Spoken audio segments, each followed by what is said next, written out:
With the third overall pick in the 2023 NBA draft, the Portland Trailblazers drafted a guard out of the G League Ignite, and after his first 2 seasons in the league showing constant progression, this could really be the year where he takes an even bigger jump. And his name is Scoot Henderson. Welcome to Basketball Intuition. I'm your host, Ethan Simon. Today we're going to be talking about Scoot Henderson and the Portland Trailblazers. Sorry if the lighting kind of sucks. So only one thing before we get to Scoot Henderson. I just want to ask Portland fans, what do y'all think about Chauncey Billups?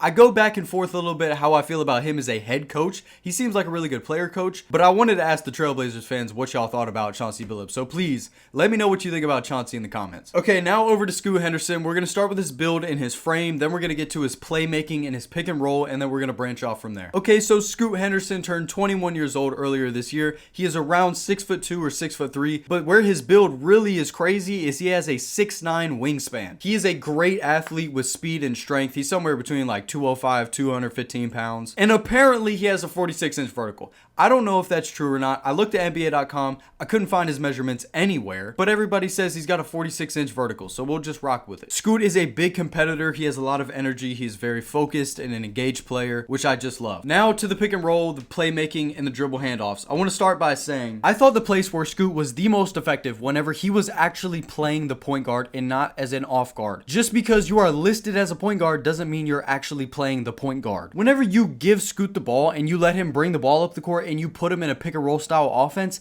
that's where I felt like Scoot was the most effective for him and the rest of the team. Yes, he was really good in isolation because he has his fast burst of speed, but when it came to team play and the team looking better on the offensive side, I felt like him as well as the rest of the team just looked better when Scoot was at the point guard opposed to the two. I just thought his work with the big men was really great in the pick and roll. There were times where we could see him just dancing around the bigs in the pick and roll, weaving in and out of traffic. And then you got a huge lob threat in Donovan Clingan, who's got a big body, and Scoot loves to throw those lobs up there, so it's easy 2 points. And that was really what sold me about Scoot in the pick and roll, just how he works with the bigs and how comfortable he looks with Donovan Clingan. He's got nice bounce passes, dump offs, lobs, pocket passes. He can do all of that. And I do want to add that I feel like he looks much more comfortable this year, like visibly much more comfortable playing the point guard this year. Now, when it comes to Scoot actually as a playmaker, I think he has really good vision. His accuracy isn't the greatest at times. There are also times where he's turning the ball over off of dumb stuff, just being kind of careless with the basketball. Now, yes, he did play more last season than he did this season, but he was able to cut down the turnovers from 3.4 to 2.7. So that's a really good improvement. We love to see that. And also another thing that plays into the playmaking and stuff like this that went up is his assist to usage percentage. His assist to usage percentage in his first year was in the 40th percentile, but this last season it was in the 56th percentile. Again, that's progression that we love to see. Scoot is a very creative and crafty player in general, but really where he shows that off the most is finishing and playmaking. He uses those ball fakes and those head fakes. That really crispy behind the back move that he uses always looks so good. And then also another thing I wanted to talk about when it comes to him being a pick and roll ball handler is whenever Scoot is playing good and he's making his shots, he is a 3-level scorer. He can get to the basket, he can hit the floater, he can hit the mid-range as well as pop a three. And of course, we want to see him continue growing that 3-point game, but just him being able to shoot the ball right now, getting to the basket and the mid-range game, it's really great that he doesn't need to add a big part to his game. So like for example, AJ Johnson, I keep bringing this up as an example. AJ Johnson is inside or outside. He does not have a mid-range game, so he needs to grow that mid-range and that floater game. Scoot doesn't need to do that. He just needs to refine it and get better at it. Now let's take this opportunity to go over to the finishing side of things. All right, I might be kind of all over the place with the finishing right now. I have a lot of different things that I want to say. As we know that I just mentioned, Scoot is very creative and crafty when he's attacking and finishing at the rim. He has a super fast twitch and he gets around that corner so fast. Like he's in the top echelon of the league when it comes to burst around the corner. And where I thought that speed was the most effective when he was getting downhill is whenever he was attacking closeouts. I thought Scoot attacked closeouts really well, so I thought he was really good attacking closeouts. But one thing that I do want to talk about with his speed is that there are times where he does need to slow down. Like I said, his first step is so fast, but there are times where he's still going so fast when he gets to the rim, it ends up in a bad shot or a turnover. So what we need to see is him being able to slow down a little bit more before he gets to the rim and before he puts the shot up so he can get his touch around the rim better. If he could do that, I think he would be much more efficient at the rim, because one thing about Scoot Henderson is he's going to be able to create the shots that you want. It's just, is he going to make the shot? Scoot is going to be able to create downhill, but if he's able to just slow down a little bit and be a little bit more poised when finishing at the rim, it could really open it up and help him be a more efficient scorer. A good place where I felt like this was happening like a solid amount is whenever he drives baseline. Whenever he drives baseline, he's so quick and he's so fun. And there are times where it works really well for him. But there are other times where there isn't a man there and he's moving so fast that it just ends in a turnover. Okay, so this play isn't going baseline, but you're going to be able to get the point of what I'm talking about. Scoot gets downhill so fast and he gets in this good position, but then he's got Karl-Anthony Towns that's going up for a contest. So he goes to dump it off, but it's just not there. So it's a turnover. So that's the kind of stuff that I'm talking about. Next thing, Scoot is an aggressive finisher, and he has shown flashes of being able to get to the free throw line at will. Some of his notable free throw performances through last season would be 9 attempts, 8 attempts, 12 attempts, 8 attempts, 6 attempts, 6, 7, 10, 5. And one of the last things that I have when it comes to his finishing is that I love whenever he gets that big man switched onto him or that weaker defender, he knows exactly what time it is, and it's time to break him down. And also, like I mentioned, he's got the floater game. He could be more efficient from that area, but still, he's got the floater. It's there. And I'm just really a fan of Scoot Henderson's finishing ability at his size. If you're still here and enjoying the video, make sure to hit that like button. It helps out a lot more than you realize. Now let's go over to the shooting side of things. I don't have too much I want to talk about for the shooting. I want to talk about some percentages. I think overall, just in general, his jump shot looks a lot better than it did when he first came into the league.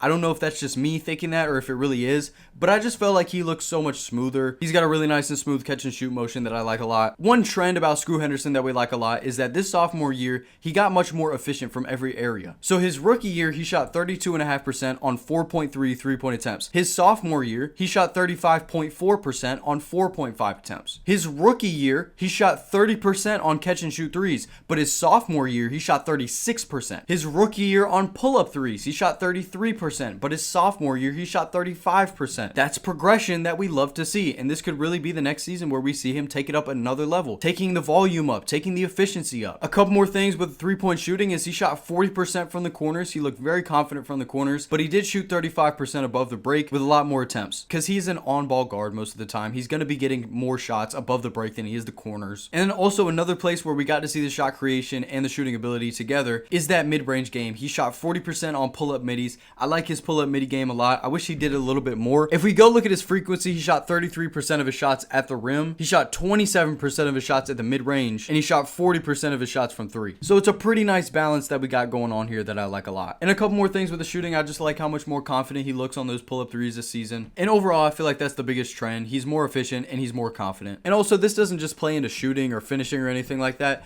but I do really like him when he pushes the pace early in the shot clock because he's so quick and he's smart, he's got a good IQ, that he's able to just get some quick, easy buckets. Like there's probably one time every game where he can just get up a shot early in the shot clock because he's just faster. Now over to the defensive side, I wanted to talk about this for a little bit, but if we look at the defense, we're talking about a guy that is communicating with his teammates. He talks on defense as well as offense. He seems like a really good teammate in general. Two of the places where I was most impressed was number one, him off the ball. He was very engaged, and I felt like he navigated screens and stuff like that very well off the ball. But also as an on-ball defender, moving around screens and navigating stuff like that, I also felt like he was really good. And like I mentioned earlier, Scoot's a competitor. He has energy, he's focused, he's engaged, and those are things that we love to see from a guard on the defensive side. And also, he's got really good hands. He just overall is a really quick guy. He was solid on the help side. He wasn't like terrible on the help side like some other people that I've covered. And then, as an on-ball defender, he does, everything that he can against, bigger defenders, but against forwards and stuff, he just gets outpowered. But against guards, I feel like he does a pretty solid job. He moves his feet, fairly well. And he's super athletic and engaged, like I said. So, all these things put together, you have a very solid defender. He's got good strength. He's got a good body, but still, he does a great job with what he has. And his on-off stats as a defender were much better this season than they were last season. And another thing that plays into like defensive stuff is the fouls. He was fouling 3.1 times a game last season, but this season it was 2.7. Still not great, but he cut it down a little bit. Of course, that also plays into the fact that he didn't play as much this season. But one thing I did want to talk about in, the context of him not playing as much this season, the fact that the Trailblazers traded Anthony Simons for an older Drew Holiday makes me confident that they're confident in Scoot's progression. Last season, those were the two main guards, Anthony and Scoot, and you ship off one of them. So that has to tell me that you're confident in the other one, because if you're not, it just doesn't make any sense. Couple more things that I liked a lot. I like that he crashed the offensive glass. For his size, I felt like he was a really solid rebounder in general, but especially on the offensive glass, it feels like every time there's at least one offensive rebound that he's going to go in there, swoop it up and grab it. And then also another really big thing that I like a lot is in the open court, he is just terrifying. Like he's so quick and strong and fast and athletic that he is just a problem in the open court in the transition. He can pass the ball, he can score, he can shoot it, he can finish. everything that you want from a transition player, Scoot can do that. Two more things. He is a streaky scorer a little bit. I prefer constant aggression. I would rather you be more inefficient than not being aggressive at times, but it's all good. Because it's like there are times where he's just taking over this half and he's doing a whole lot, but then, in the other half, he's not really doing a whole lot. And that also plays into the fact that like him and Anthony Simons on the court together, like I said, I felt like he was playing more of a 2 a lot of the time, and I liked him more as the point guard. And then the last thing that people have been throwing around, is Scoot Henderson a bust? I'm not the biggest fan of this conversation because he has only played 2 years. He's 21 years old. He's a smaller guard that doesn't have crazy shooting ability. Is Scoot Henderson a bust? No. That's a ridiculous question. He is not a bust. He's still adjusting. He's gotten better. He got more efficient. He got more confident. And he's going to have more opportunity this next season. So I just wanted to talk about that for a moment. You need to give the guards some time. That is the hardest position to play. A point guard is the hardest position to play, and that is what you want Scoot to be. Like I said, I like him more as a point guard than I do a shooting guard. So he's going to need some time, and he needs to get the shooting better, and he just got it better, and it's going to keep getting better. And he's going to keep getting more poised and smart and confident. And I just believe in Scoot's progression this season. And like I said, the fact that they traded Anthony Simons just makes me even more confident. Now, I don't really have anything else to talk about for Scoot Henderson, but I wanted to look at the Trailblazers roster. This young roster looks good, man. It really does. You got a lot of young guys that have shown a lot of promise and potential. Yang Hansen, he's looked really good in the summer league so far. Sidi Kosoko, I don't know if that's how you say his name or not. I don't typically listen to games with the sound on, which sounds kind of crazy. But he's destroying in the G League right now. Like, he looks so good. And then you got Donovan Clingan, Scoot Henderson, Ryan Rupert, Shaden Sharp, Caleb Love, Denny Avdia, Andrew Carr, Chris Murray, Delano Banton, Tumani Kamara. I made a video about Tumani Kamara a while ago. You should check that out. And just overall, you got a good young roster. I said this about the Utah Jazz, and I'll say it again. Having a young roster with guys that have a lot of promise and have shown a lot of really good potential is great and all. But in the Western Conference, if you do not have at least 2 All-Stars, you're not going to compete for anything. So you're going to need 1 or 2 of these guys to break out eventually. It doesn't have to be this season. Preferably, it would be this season or next season. And I really hope that it would be Scoot's season this next season.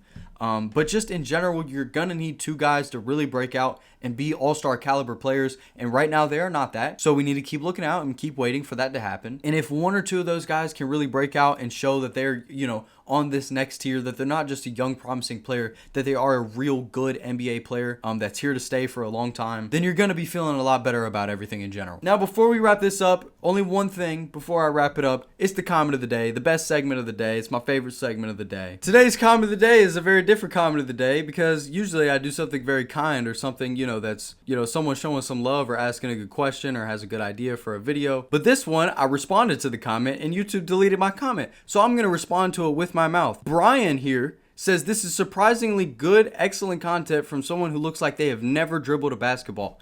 I would bust your ass if we got on the court together at any point. I would say respectfully, I did say that in my comment before YouTube deleted my comment. Y'all be thinking I'm like some 30-year-old dude that like doesn't get up from my chair. Like, I'm 19 years old, bro.